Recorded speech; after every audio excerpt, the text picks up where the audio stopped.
Shalom, shalom, bonjour, namaste, willkommen, que Dieu vous bénisse, salam alaikum, buenos dias, ben bido, buongiorno, good morning, guten tag, voilà. Voilà, pour cette capsule-là, on va s'arrêter là et je continue la prochaine fois. Je vous ai dit, je vais faire le tour, c'est très important. Donc, soyez bénis. C'est la sœur Sophie Camara, servante de l'Éternel. J'espère que vous allez bien. Que Dieu vous bénisse partout où vous êtes. Que Dieu vraiment prenne soin de vous, se souvienne de tout ce que vous faites pour lui aussi. Merci pour les partages. Merci pour les abonnements. Merci pour l'œuvre de Dieu que nous faisons ensemble.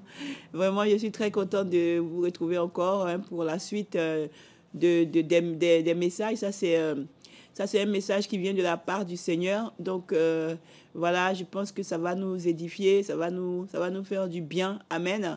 Donc, dorénavant, c'est comme je vous ai dit, c'est sur le plateau de Sophie Camara, servante de Dieu, que tout va se passer, en tout cas la majorité des choses. Donc, c'est un plateau de télé. Donc, voilà. Je ne peux pas aller au-delà de un certain temps. Donc, j'essaie de faire un peu le maximum. Voilà, c'est pourquoi les capsules ne sont pas très longues. Et je pense que c'est aussi bien pour ceux qui n'ont pas beaucoup de moyens et tout pour avoir des Internet et tout. Donc, soyez bénis. Je suis très contente aussi de pouvoir vous dire que bientôt, je vais vous dire tout ce que je fais de l'association et aussi peut-être qu'il y aura des connexions qui seront dans les autres pays dont je vais parler, voilà, parce que je vais vous expliquer, c'est très important et je pense que ça va beaucoup aussi, ça va beaucoup travailler, on va beaucoup travailler dans certains pays par rapport à ce que je fais et ce que je compte faire. Que Dieu soit béni. Amen. Voilà, donc avant que je donne le message, je vais prier. Tu es le Dieu vivant. Tu es l'alpha et l'oméga. Tu es l'étoile brillante du matin. Tu es le rejeton de la tribu de Juda. C'est toi celui qui est digne d'ouvrir le sceau. C'est toi celui qui est digne, Seigneur, d'ouvrir le sceau. C'est toi celui qui est digne, Seigneur. C'est toi qui es au-dessus de tout. C'est toi devant lequel toute langue confesse que tu es Dieu.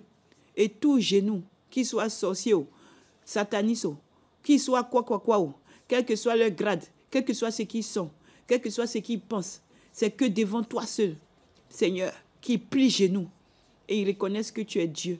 Sois béni, reçois l'adoration complète, l'élévation au-delà de toute domination. Merci pour tout. Sois élevé. Merci, Papa. Gloire à toi, Seigneur. Au nom puissant de Jésus. Pardonne-moi tous mes péchés. Sanctifie-moi corps, âme et esprit. Lave ma robe, lave tout ce qui est en moi. Que tout ce que je dis sorte de toi. Prends le contrôle de tout. Au nom puissant de Jésus. Saint-Esprit, prends le contrôle. Amen. Amen. Amen, amen, amen, amen. Soyez bénis. Donc voilà, je vais donner le message. Aujourd'hui, je vais vous parler de quelque chose que je pense que nous devons comprendre. Ça s'appelle... on appelle ça le pardon, mais le pardon par la révélation de Dieu. Amen. Parce qu'il y a le pardon que les hommes pensent que c'est eux qui pensent qu'ils ont établi le pardon, mais on va parler du pardon par la révélation de Dieu. Vous savez, quand on est vivant comme ça, quand on fait les choses, on pense que nous tenons nos vies dans nos mains. On pense que c'est nous qui pouvons décider de ce que nous sommes, de ce qu'on va faire, de tout ce qu'on va être. Mais la parole de Dieu, Dieu dit quoi? Il dit que ton souffle de vie là, c'est pas toi qui tiens ça. Il dit que à tout moment, il peut venir quand il veut t'arracher ton souffle de vie.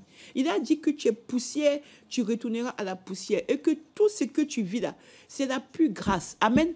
Ça s'appelle la grâce. C'est la grâce. La grâce, c'est quoi? La grâce, c'est que c'est quelque chose que Dieu te donne. Tu n'as aucun mérite. Amen. C'est-à-dire que toi, tu ne peux pas venir te mettre devant Dieu pour dire que parce que tu as fait ceci, cela, dont tu mérites. Non. Parce qu'aucun homme ne mérite la grâce. Parce que dans tes pensées, tu pèches. Dans ta bouche, tu pèches. Dans tes actes, tu pèches. Que tu le veuilles ou pas, tu pèches. Parce que si tu dis que tu ne pèches pas, tu fais Dieu menteur. Amen. Dieu a dit que tout homme est menteur. C'est pourquoi on était tous renfermés dans la loi. Et il est venu nous sauver par sa grâce pour qu'il nous révèle maintenant comment faire pour venir à lui. Amen. C'est pourquoi toi qui refuses d'écouter quand on parle de Dieu, je t'invite à t'asseoir et à écouter ce que je vais te dire. Amen. Je suis la servante de Dieu, Sophie Camara. Jésus-Christ m'a appelé comme sa messagère, sa prophétesse, comme sa servante. Il m'appelle son évangéliste parce qu'il m'a dit que je vais lui emmener beaucoup d'âmes. Amen. Et il m'appelle sa messagère. Des fois, quand je suis couchée, il vient me réveiller, il me dit, va donner mes messages à mes enfants. Cette œuvre que je fais, ça ne vient pas de moi. Mon témoignage est sur YouTube. Mon témoignage complet est sur YouTube. Je n'ai rien à cacher. J'ai tout laissé pour Jésus. Et comme j'ai dit, j'avance avec le Seigneur, avec tout ce qui comporte, parce que c'est quotidien, c'est compliqué. Mais on lutte. Et quand on tombe, on lutte pour faire bien, on lutte pour se repentir, on lutte pour avancer avec Dieu. C'est ça qu'un enfant de Dieu fait. Amen. Voilà.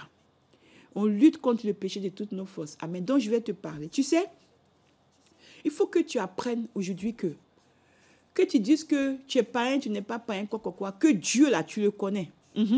Tu le connais. Parce que tu vois, quand tu es en difficulté, là, même quand tu dis que tu es païen, que tu ne connais pas Dieu, là, tu vas dire, hé Dieu, où es-tu? Pourquoi tu ne m'aides pas? Même dans ton subconscient, là, tu vas toujours appeler Dieu. Le Dieu, là, chacun l'appelle à sa manière. Ce qui est sûr, là, celui qui est au-dessus, qui a créé toutes choses que toi, tu dis que tu ne crois pas, là. Nous, on l'appelle Jésus-Christ, là. Toi, tu vas l'appeler. Regarde, les gens disent qu'ils ne croient pas en Dieu. Mais quand ils sont malades, quand ils ont des problèmes, quand ils ont des difficultés, ils font quoi? Ils demandent de l'aide. L'aide que tu attends. Par exemple, tu es dans une maladie que tu ne t'en sors pas. L'aide que tu attends, que tu sois païen, pas païen, tu attends bien une main qui va venir te sortir de tout ça. Cette aide-là, c'est quoi? Cette aide, c'est Dieu.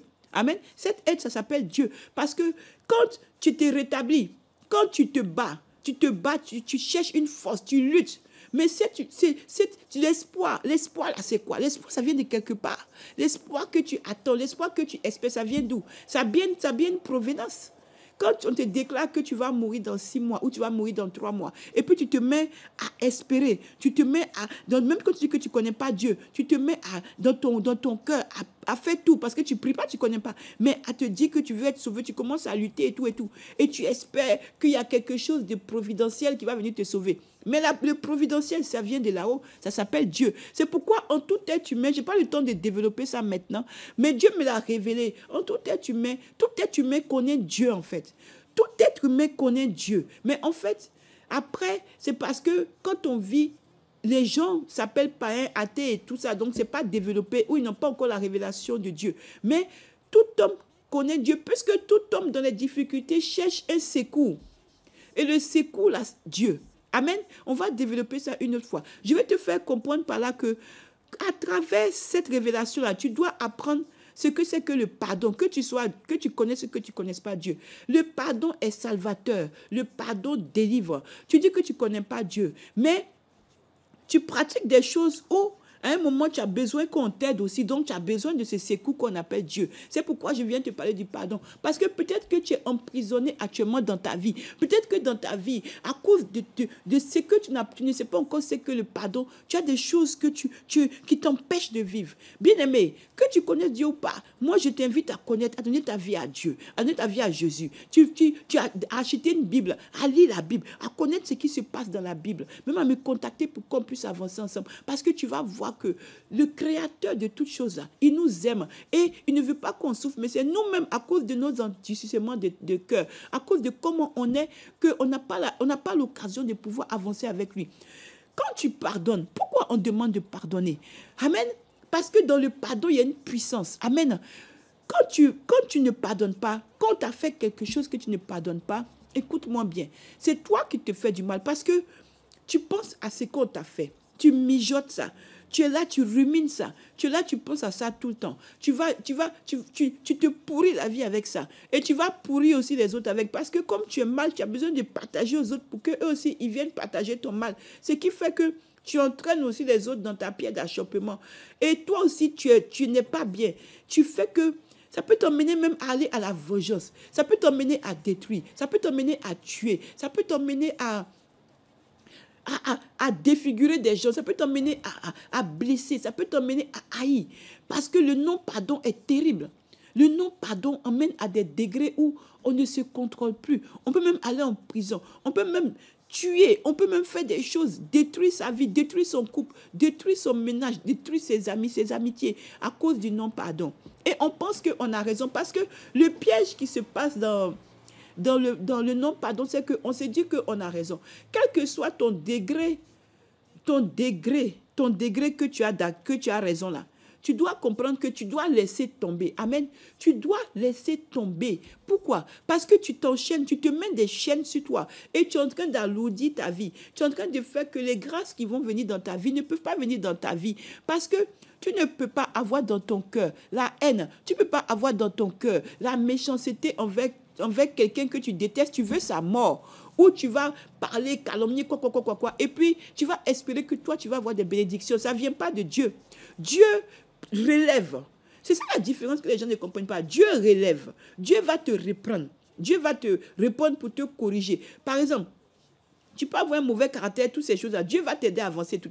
Mais quand toi, tu sais que le problème là, c'est parce que tu dois laisser tomber, que tu ne veux pas laisser tomber. Dieu va te regarder, hein. Il va se mettre en spectateur. Est-ce que vous connaissez comment Dieu fonctionne? Il va se mettre en spectateur.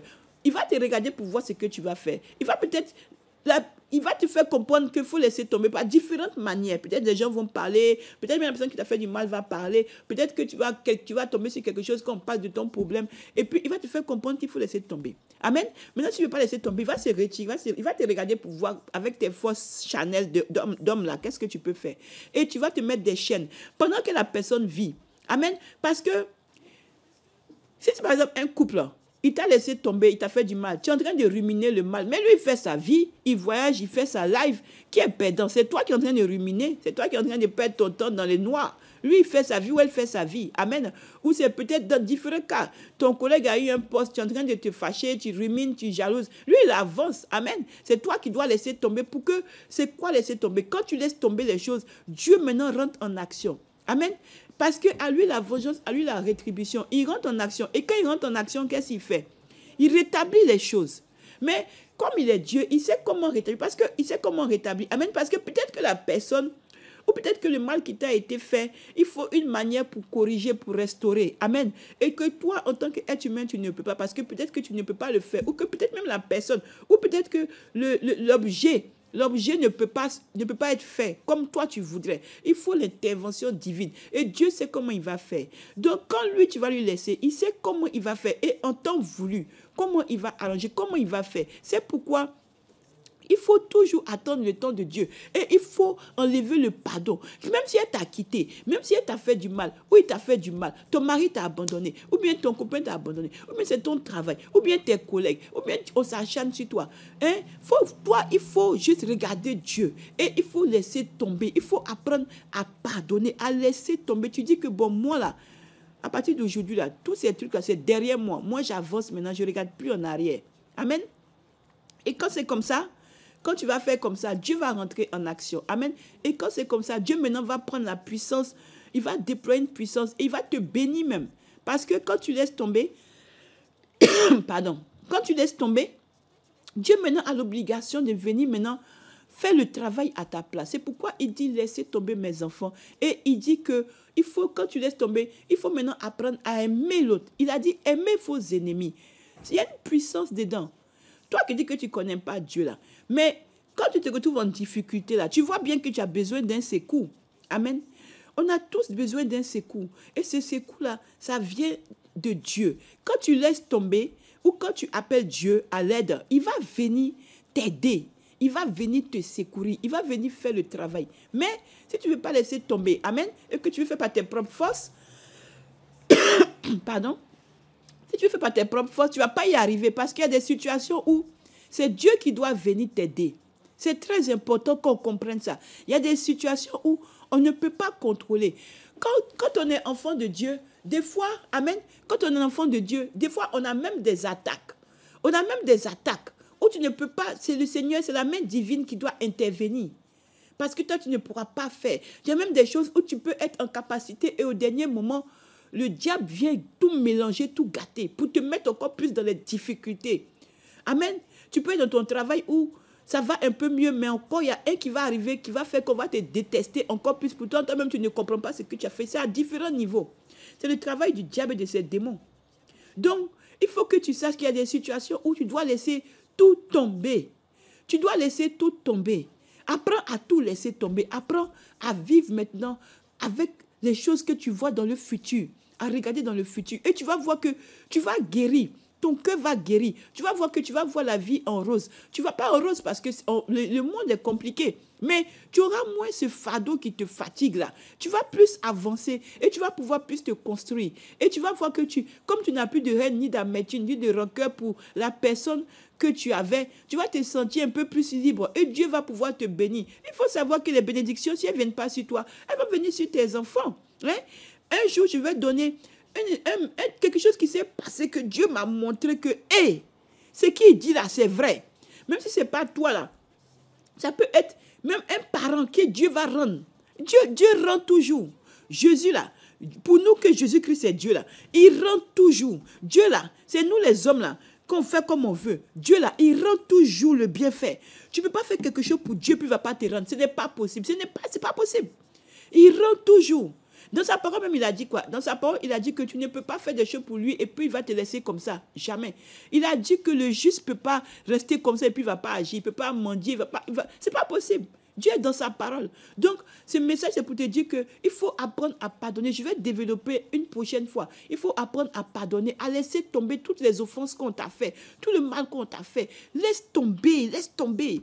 Arrête de te détruire, arrête de souffrir, arrête de te faire du mal, arrête de te torturer, libère ton âme, libère ton esprit, libère ton corps et avance maintenant dans le futur avec les zones positives, avec le Saint-Esprit qui va travailler avec toi et les choses bien vont venir. Amen. Donc voilà, toi qui ne connais pas le Seigneur, je t'invite à acheter une Bible, je t'invite à donner ta vie à Jésus.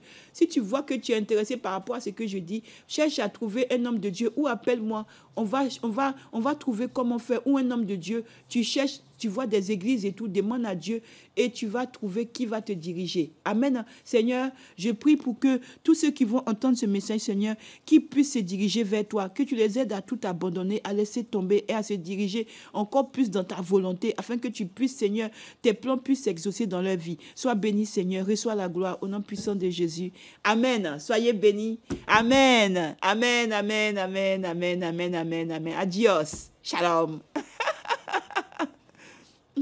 Amen.